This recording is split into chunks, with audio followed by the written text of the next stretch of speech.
At pagkakita sa mga karamihan, ay umahon siya sa bundok, at pagkaupo niya, ay nagsilapit sa kanya ang kanyang mga alagad.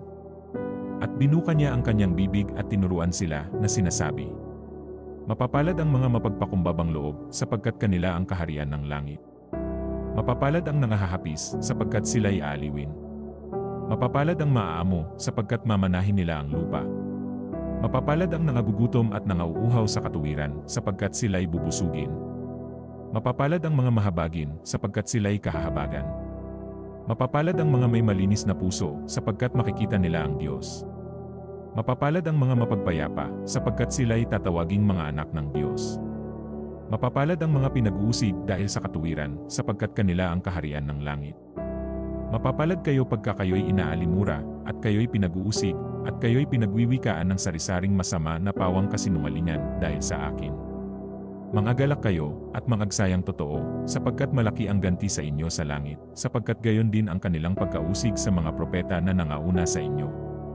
Kayo ang asin ng lupa, ngunit kung ang asin ay tumabang, ay ano ang ipagpapaalat? Wala nang ano pa mang kabuluhan, kundi upang itapon sa labas at yurakan ng mga tao. Kayo ang ilaw ng sanglibutan. Ang isang bayan na natatayo sa ibabaw ng isang bundok ay hindi maitatago. Hindi rin niya pinanininasan ang isang ilawan, at inilalagay sa ilalim ng isang takalan, kundi sa talagang lalagyan ng ilaw, at lumiliwanag sa lahat ng nangasa bahay. Lumiwanag na gayon ang inyong ilaw sa harap ng mga tao, upang makita nila ang inyong mabubuting gawa, at kanilang luwalhatiin ang inyong Ama na nasa langit. Huwag ninyong isiping ako'y naparito upang sirain ang kautusan o ang mga propeta. Ako'y naparito hindi upang sirain, kundi upang ganapin. Sapagkat katotohanang sinasabi ko sa inyo, hanggang sa mga wala ang langit at ang lupa, ang isang tuldok o isang kudlit, sa anumang paraan ay hindi mawawala sa kautusan hanggang sa maganap ang lahat ng mga bagay. Kaya't ang sinumang sumuway sa isa sa kaliit-liitang mga utos na ito, at ituro ang gayon sa mga tao, ay tatawaging kaliit-liitan sa kaharian ng langit. Datapwat ang sinumang gumanap at ituro, ito ay tatawaging dakila sa kaharian ng langit. Sapagkat sinasabi ko sa inyo, na kung hindi higit ang inyong katuwiran sa katuwiran ng mga eskriba at mga fariseo, sa anumang paraan ay hindi kayo magsisipasok sa kaharian ng langit. Narinig ninyo na sinabi sa mga tao sa una, huwag kang papatay, at ang sinumang pumatay ay mapapasa panganib sa kahatulan. Datapwat sinasabi ko sa inyo, na ang bawat mapuot sa kanyang kapatid ay mapapasa panganib sa kahatulan, at ang sinumang magsabi sa kanyang kapatid, Raka, ay mapapasa panganib sa Sanedrin, at ang sinumang magsabi, ulol ka, ay mapapasa panganib sa impyerno ng apoy.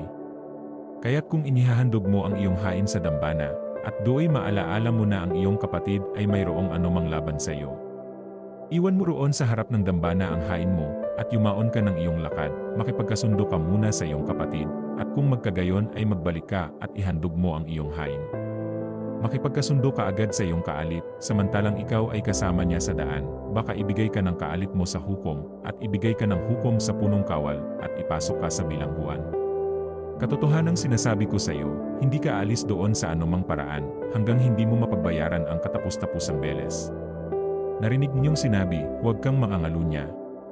Datapwat sinasabi ko sa inyo, na ang bawat tumingin sa isang babae na taglay ang masamang hangad ay nagkakasala, na ng pangangalunya sa kanyang puso. At kung ang kanan mong mata ay nakapagpapatisod sa iyo, ay dukitin mo at iyong itapon, sapagkat may mapapakinabang ka. Para mawala ang isa sa mga sangkap ng iyong katawan, at huwag ang buong katawan mo ay mabulid sa impyerno. At kung ang kanan mong kamay ay nakapagpapatisod sa iyo, ay putulin mo at iyong itapon, sapagkat may mapapakinabang ka pa na mawala ang isa sa mga sangkap ng iyong katawan, at huwag ang buong katawan mo ay mapasa impyerno. Sinabi rin naman, ang sinumang lalaki na ihiwalay na ang kanyang asawa, ay bigyan niya siya ng kasulatan ng paghihiwalay.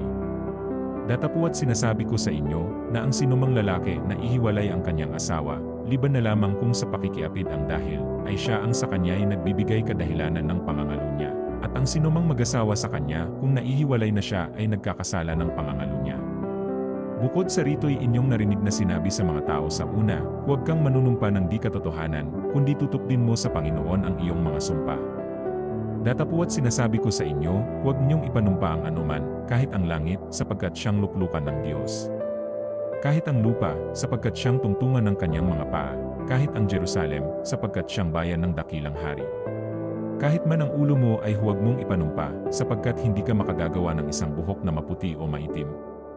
Datapuwat ang magiging pananalita ninyo hindi, sapagkat ang humigit pa rito ay buhat sa masama. Narinig ninyong sinabi, mata sa mata, at ngipin sa ngipin. Datapuwat sinasabi ko sa inyo, huwag kayong makilaban sa masamang tao, kundi sa sinumang sa iyo ay sumampal sa kanan mong pisngi, iharap mo naman sa kanya ang kabila. At sa mag-ibig na ikaw ay ipagsakdal, at kunin sa iyo ang iyong tunika, ay iwan mo rin naman sa kanya ang iyong balabal.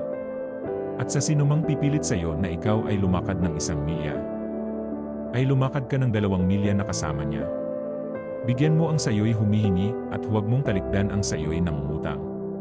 Narinig ninyong sinabi, ibigin mo ang iyong kapwa, at kapuputan mo ang iyong kaaway. Datapuwat sinasabi ko sa inyo, ibigin niyo ang inyong mga kaaway, at idalangin niyo ang sa inyo'y nagsisiusig. Upang kayo'y maging mga anak ng inyong Ama na nasa langit, sapagkat pinasisikat niya ang kanyang araw sa masasama at sa mabubuti, at nagpapaulan sa mga ganap at sa mga hindi ganap. Sapagkat kung kayo'y ibig sa nagsisiibig lamang sa inyo, ano ang ganti na inyong kakamtin? Hindi ba gagayon din ang ginagawa ng mga maniningil ng buwis? At kung ang mga kapatid lamang ninyo ang inyong babatiin, ano ang kalabisan ng inyong ginagawa? Hindi ba gagayon din ang ginagawa ng mga Gentil? Kayo nga'y magpakasakdal, na gaya ng inyong Ama sa kalangitan na sakdal.